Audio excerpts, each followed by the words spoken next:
जब एक आप ही की बताता हूँ चलिए। अच्छा। हाँ, मैं निर्जला व्रत में रहता था ना, केवल चरणामृत लेता था। चरणामृत लेते इवन तो आप लोग मिश्री अगर डाल देते तो मिश्री भी मैं नहीं लेता था। मिश्री डाल दी ना चुपके से, तो स्वामी आदेश करती थी मिश्री पड़ी हुई है उसमें, उसको ग्रहण न करें। बिल्कुल। हाँ बिल्कुल, नियम टूट जाएगा। केवल पंचामृत ही लागू।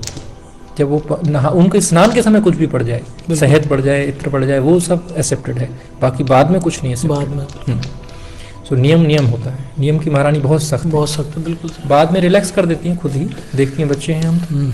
तो उस समय एक तो पान बीड़ा का नियम है। पान बीड़ा दिया गया, तब हमने पान बीड़ा नहीं पाया, नियम नहीं टूट जाए, तो महारानी ने उसमें बताया जो पान है वो महारानी भोग लगाती हैं, आरोगती हैं उसमें। एक तो उसका सेवन भक्त लोग सावधानी से करें, उसका दुरुपयोग ना करें, इधर उधर ना फेंकें, आदि आदि। स्वामी की प्रसादी को इधर ना फेंकें। और दूसरा जो भोग बनता है अंदर में, जो बनाते हैं संत लोग, भोग बनाते हैं अपने हाथों से। आपने देखा होगा रवा का लड्डू वगैरह बनता है। हाँ। जो आप लोग खोए का और आटे के लड्डू का जो बनता है। हाँ, तो ये तो एक बार उन्होंने जो भोग लगा के ठाकुर जी पुजारी जी ने वो मेरे को दे दिया, ले बाबा पा लेंगे, ऐसे साक्षात श्री जी ने दिया वो।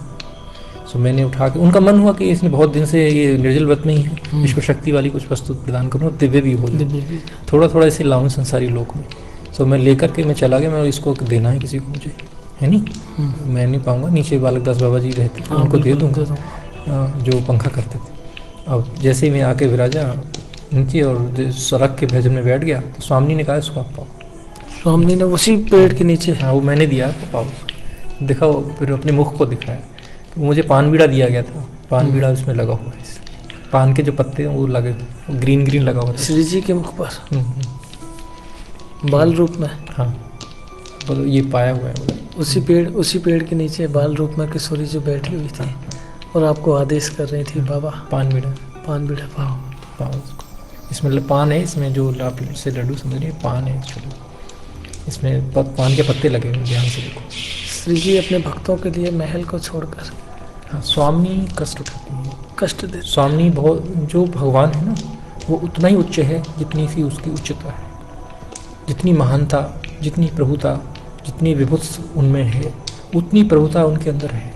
जितना आप प्रभु को मानते हो ना, उतना ही महान है बाबा। हमारे अपने भक्तों के लिए कुछ भी करना, अपने भक्तों के सामने आना, उनके लिए महल का परित्याग करना, अपनी अनंत जन्मों के बाद, अनंत युगों के बाद, तपस्या के बाद भी एक झलक दर्शन भगवान का नहीं मिलता लोगों को। लेकिन स्वामी का लोक ऐसा है कि वो उनके साथ खेलती हैं, उनकी ये महानता ही। बाबा जैसे मैंने आपके जो भाव जाने, सहजता भरे जो आपके भाव हैं, क्योंकि आपने श्री जी की सेवा की, श्री जी की सेवा में लीन रहे, तो उसी तरह सबको पता है श्री जी कितनी करुणामयी है, कितनी सहज है।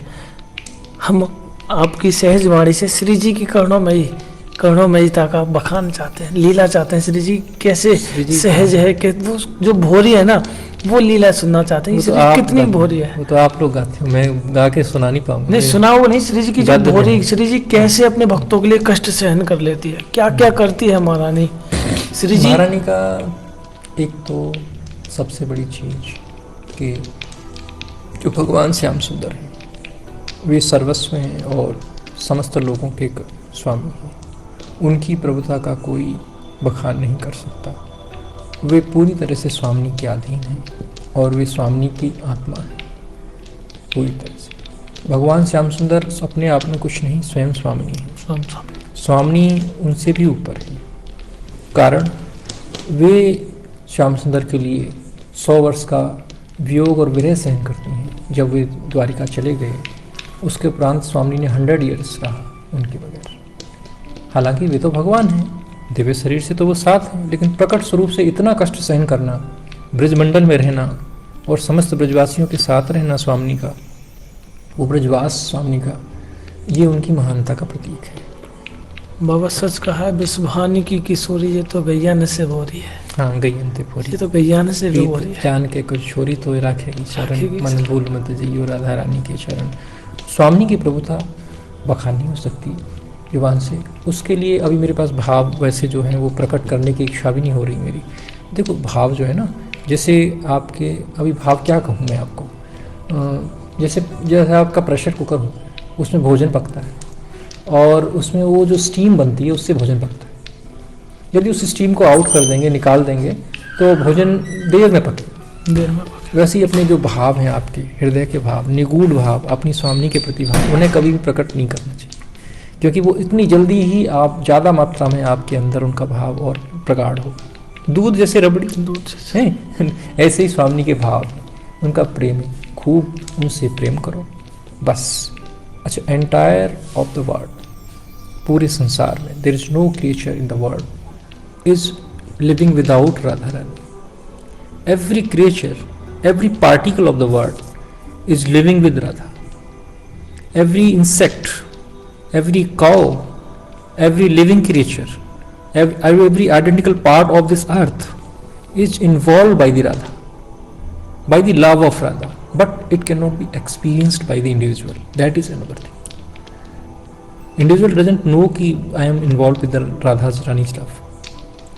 That is experienced by the Rasikjan, which are practicing yoga, which are practicing celibacy, practicing these bhajana, yajnas in Brajmandal.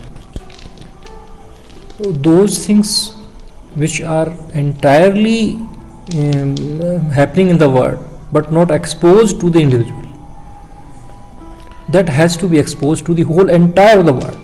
Whole entire of the world must be oriented with the Radha's love. Radha Rani's love is not up to the human. Radha Rani's love is not up to the individual. Radha Rani's love is not up to the whatever he is. His love is embraced. It is not embraced by the Lord Krishna itself. It is embracement of every creature. Even though natural happenings also, in sea, in earth, in divine lokas, those things has to be exposed. Every living human has to be oriented by the Radha's love. Then this world will become heaven. Divinity has to be felt by the individual. Even though things are inside us, but we are not knowing those things. Radha's love is inside us, but we are not knowing. Okay, so that I'll say later. Baba Okay. बाबा आपके भाव सच में बड़े अति उत्तम है। मुझे सुनकर सच में मेरी आंखों में आंसू आ गए। बाबा श्री जी के प्रति इतने भाव कैसे जागृत हुए? आपकी पढ़ाई बहुत उच्चतर है, आप बहुत आपने ज्ञान प्राप्त की, लेकिन श्री जी के प्रति ऐसे भाव कहाँ से जागृत हुए बाबा? कैसे श्री जी ने इतनी कृपा की जो आपको बरसाना बुलाया? क्या कृपा थी महारानी की जो इतनी पढ़ाई करे हुए, इतनी नौकरी करने के बाद यहाँ आपको बुलाया? क्या लीला थी ये?